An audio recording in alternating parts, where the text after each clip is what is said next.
A'udhu billahi minash shaitanir rajim. Bismillahirrahmanirrahim. Falenderojmë Zotin e Madhreshëm.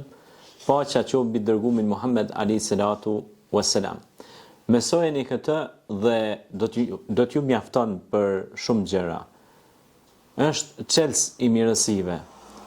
Pejgamberi sallallahu alaihi wasallam shpesh herë me gjuhën e tij e madhronte krijuesin dhe i shprehte pra njësim.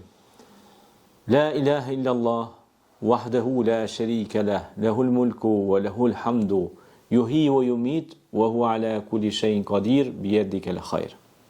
Pra, kjo lutje do t'ju jep mirësi pafundësisht nëse në gjuhën e juaj vazhdimisht e shprehni dhe e ndjeni me zemrat e juaja. La ilaha illallah wahdahu la sharika lah, lahul mulku wa lahul hamdu, yuhyi wa yumit wa huwa ala kulli shay'in qadir biyadika al-khair. Pra i shpreh një shpëri Zotit në adhurim, i shpreh pra gjitha ato çka nevojiten për të shprehur gjithë madhështinë që i takon krijuesit ton, pra duke i shprehur pra madhëri dhe madhështi krijuesit ton, por duke treguar se ai është që jep jetë, që jep vdekje, që jep mirësi, që jep të mira. Pra nëse ti shpreh dhe thirr krijuesin me këtë lutje, Allahu do të bëjë që të kesh një jetë më të gjallë, do të bëjë që të kesh një jetë të dobishme, të kesh një jetë me plot mirësi, mirë po do të ruaj dhe nga hilet dhe kurthat e shejtanit të mallkuar. Prandaj kjo lutje duhet të thuhet vazhdimisht dhe do e shihni çfarë të mira pafundësisht do t'ju jap krijuesi juaj në jetën tuaj. Jo vetëm në këtë botë, po padyshim dhe në botën tjetër. Pra, ta themi së bashku: La ilaha illa Allah, wahdahu la sharika lah, lahul mulku wa lahul hamdu, yuhyi wa yumit, wa huwa ala kulli shay'in qadir, biyadika al-khair. Pra, prej tina është mirësia. Ai vendos me fuqinë e tij. Ai është pra krijuesi që na ka krijuar dhe ne shprehim falënderim, madhërim, dhikër, përmendje të shpeshtë. E harrun Zotin, Zoti harroj ata. E kujtojnë Allahun, Allahu i kujtoj ata. Prandaj, nëse kujtojmë krijuesin me këtë lutje vazhdimisht, Zoti do të na jap fuqi, do të na jap shëndet, do të na jap mirësi, do të na jap bereqet, do të na çel rrugët e paqelura, sepse ai që është me krijuesin, krijuesi është me ta. Ai që e thret Zotin, Zoti ja pranon lutjen. Sepse edhe Zoti thot në Kur'an: Ud'uni fastajib lakum, lutmuni mua dhe unë ju përgjigjem. Prandaj nëse ne i lutemi krijuesit, krijuesi na i pranon lutjet tona.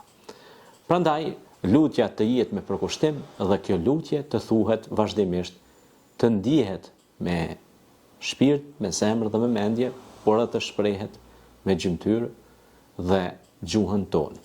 Prandaj nëse e themi vazhdimisht këtë lutje, suksesi do të jetë shumë i madh në këtë. Për shembull, nëse ke thonë brenda 24 orëve disa herë, ajo vazhdimisht pra Allahu ti shumëfishon të mirat, sepse ti nëse e thret krijuesin, krijuesi të pranon çdo thirrje që ti e delegon ose e dërgon, edhe e thua, edhe i lutesh. Sepse Zoti ka dhënë garanci, ata që më thrasin mua, unë do të jem me ta. Prandaj nëse ti nuk e thirr, është si puna një kërkese. Nëse ti e bën një kërkesë në një institucion, qoftë privat, publik, ti vazhdimisht e bën atë kërkesë, një ditë ajo kërkesë do të pranohet. Sepse sado që ajo do të refuzohet, një ditë ajo do të pranohet, sepse këmbgulja jote është çelësi i suksesit.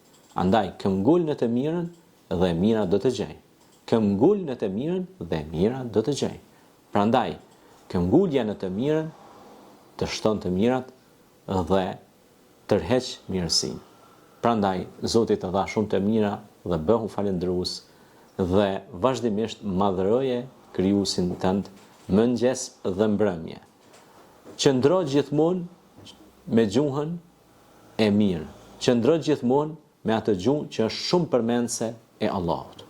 Atë gjuhë që shpreh kelime shahadetin, që shpreh njëshmërinë, unitetin, që shpreh pra mirësinë.